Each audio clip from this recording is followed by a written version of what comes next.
Muito boa noite, queridos irmãos, irmãs, amigos, amigas, como sempre, né?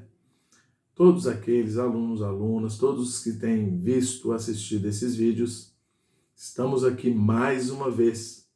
Para a gente continuar, nós precisamos perseverar, né? Eu disse para vocês que o objetivo aqui não é dar um curso sistemático de teologia, mas falar da palavra de Deus. A palavra de Deus é vida. Ela é vida para cada um de nós. Para o ser humano, o homem precisa de Deus. E aí, fundamentos da fé cristã. O homem precisa de princípios. Ele precisa de fundamento. E o melhor fundamento para o homem é a palavra de Deus. E hoje nós vamos falar do Viver Cristão, parte 3. Como nós sempre comentamos aqui, a gente dá uma referência bíblica relacionada ao tema, a gente dá um tema maior, e os temas menores a gente vai desenvolvendo aqui junto à leitura. Se tiver leitura bíblica no próprio livro, nós lemos aqui. Se não, a gente indica a leitura que está apontada aqui também, ok? É um título maior, vários subtítulos, né? Que nós caminhamos e vamos aprendendo juntos, tá certo?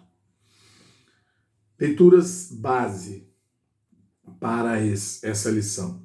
Colossenses 3,16, Salmos 119, versículos 147 e 148, Mateus 4, versículo 4. O título grandão chama Constituir-se da Palavra. Os títulos menores, que é a palavra, o padrão da palavra, a palavra responde por nós, conhecimento versus vida, a palavra como alimento, os livros espirituais e a meditação na palavra. Então vamos aí caminhar nesses títulos menores, né? O que é a palavra?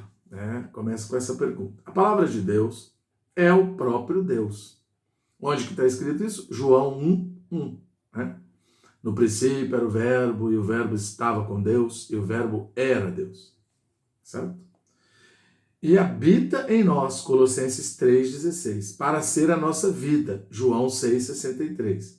Ela também nos enche de sabedoria, 2 Timóteo 3,15. É alimento espiritual, Jeremias 15,16, Mateus 4,4, João 6,57. Habilita-nos para toda a boa obra, 2 Timóteo 3,16 e 17. E ilumina a nossa vida, Salmos 119, 105. Além disso, essa palavra é um fundamento da fé cristã. O fundamento é a base, o que dá sustentação. Sendo assim, a palavra divina nos fornece os alicerces para viver em meio a um mundo tão pervertido. Quando perdemos tais parâmetros espirituais, passamos a viver segundo o curso deste mundo. Efésios 2, versículo 2. E nos corrompemos. Provérbios 29, 18. Em Salmos 11, 3, lemos: Ora, destruídos os fundamentos, que poderá fazer o justo? Tente imaginar quantos acidentes automobilísticos ocorreriam caso as faixas de trânsito fossem apagadas das avenidas e rodovias. Remover esses marcos faria com que os motoristas perdessem a referência. Da mesma forma, perdidos os fundamentos bíblicos, o que poderemos fazer? É a palavra de Deus que nos fornece as diretrizes para um adequado viver familiar, social e espiritual. O padrão da palavra. Paulo encoraja Timóteo a manter o padrão das sãs palavras. 2 Timóteo 1,13. Ou seja, a Bíblia nos fornece um padrão de vida, não somente na esfera espiritual, mas também humana. Por exemplo, a palavra de Deus nos ensina a cuidar dos filhos. Provérbios 13, 24, Colossenses 3, 21. Cultivar o relacionamento conjugal. Colossenses 3, 18 e 19, 1 Pedro 3, 7. Relacionar-nos de forma sadia no trabalho. Efésios 6, 5 a 9. Arcar com as obrigações patrimoniais. Romanos 13, versículo 7. Dentre outros temas. ela também nos repreende, corrige, educa e habilita. 2 Timóteo 3, 16 e 17. Portanto, a palavra de Deus deve ser a referência e o padrão de nossa vida. Uma das formas de nos constituir da palavra de Deus é estudá-la. Ao escrever a Timóteo, Paulo recomenda: até a minha chegada, aplica-te à leitura, à exortação e ao ensino. 1 Timóteo 4, 13. Em 2 Timóteo 2,15, Paulo também o encoraja a manejar bem a palavra da verdade. Todos nós, em especial os irmãos que profetizam e ministram à igreja, precisamos constituir-nos da palavra pelo estudo regular da Bíblia e dos livros espirituais, a fim de transmitir as verdades aos santos. A palavra responde por nós. Constituir-nos da palavra também nos capacita a responder a todos qual é a razão da nossa esperança. 1 Pedro 3,15. Assim, caso nos perguntem sobre nossa fé, nossa vida, caminhos, decisões e escolhas, precisamos estar prontos para responder com fundamento na palavra. Por isso, desde a mais tenra idade, é fundamental conhecê-la a fim de formar em nós um bom depósito. 2 Timóteo 1,14. Uma vez que tenhamos a palavra em nós, o Espírito nos fará lembrar dela sempre que necessário.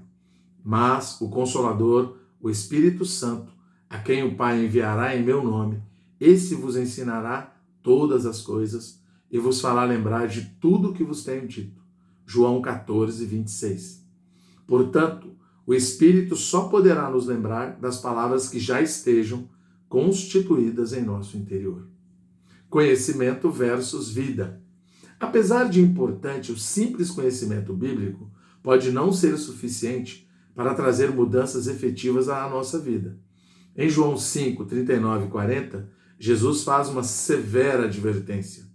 Examinais as Escrituras, porque julgais ter nelas a vida eterna, e são elas mesmas que testificam de mim.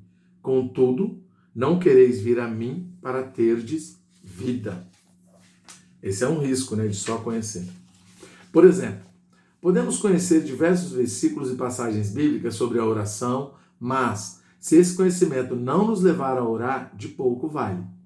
Da mesma forma que conhecer as propriedades do alimento físico não sacia a nossa fome. E apenas saber sobre o que a Bíblia trata também não nos supre interiormente. Além disso, o conhecimento bíblico isolado de experiências reais com Deus pode nos levar ao orgulho. 1 Coríntios 8, versículo 1. Sendo assim, não basta compreender certas verdades bíblicas. É necessário também ter contato novo e vivo com a palavra de Deus. Mas de que forma? A carta aos Efésios nos ensina a ler a Bíblia com oração. Vejamos: tomai também o capacete da salvação e a espada do Espírito, que é a palavra de Deus, com toda a oração e súplica, orando em todo o tempo no Espírito, e para isto vigiando com toda perseverança e súplica por todos os santos. Efésios 6, 17, 18. Portanto, uma maneira maravilhosa de nos constituir da palavra de Deus é lê-la com oração. Isso é o mesmo que fazer dela a nossa oração. Essa prática tem o poder de transformar a palavra objetiva, a palavra logos, em palavra subjetiva, palavra rema, que é viva, presente, real, iluminadora, reveladora, capaz de transformar nossa natureza e guiar nossa vida. A palavra como alimento. Em Levítico 11, de 1 a 8, vemos que Deus instruiu o povo judeu de se alimentar apenas de animais limpos. Tais animais eram caracterizados como ruminantes, de unha fendida e casco dividido em duas partes. Animais ruminantes possuem mais de uma cavidade digestiva, o que lhes permite mastigar, ingerir e regurgitar o alimento a fim de ingeri-lo novamente e repetir o processo. Esse processo digestivo complexo propicia a absorção de grande parte dos nutrientes do alimento. Assim também, de uma maneira viva, ruminamos a palavra de Deus por meio desta prática valiosa. Em diversos versículos, a palavra nos é apresentada como alimento. O próprio Jesus afirmou ser o pão da vida, João 6,35, e a água da vida, João 7,37. A fim de entendê-la e desfrutá-la a fundo, precisamos ter o hábito de bebê-la, comê-la e digeri-la diversas vezes. Pouco adianta ler a Bíblia ou livros espirituais em grande quantidade, se não formos iluminados e vivificados. A qualidade de nossa leitura deve superar a quantidade. Os livros espirituais e a meditação na palavra. Podemos também nos constituir da palavra pela leitura de livros espirituais. Tais livros são escritos por servos de Deus que recebem a revelação do Espírito e as transmitem aos demais santos a fim de edificá-los.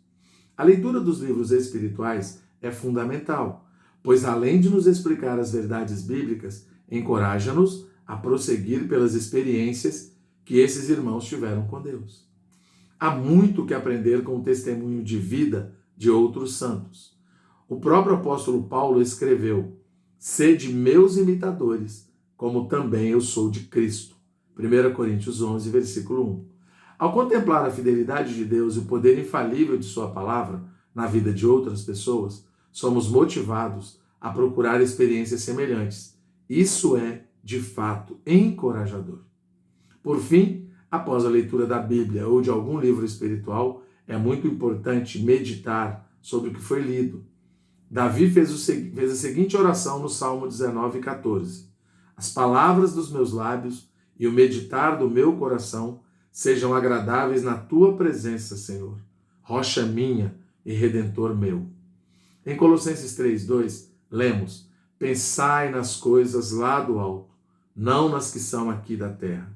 Em ambos os versículos, somos encorajados a retirar os pensamentos das coisas da terra e a incliná-los para o que é celestial. Essa é uma excelente maneira de colocar a mente no espírito e, assim, desfrutar vida e paz. Romanos 8, versículo 6.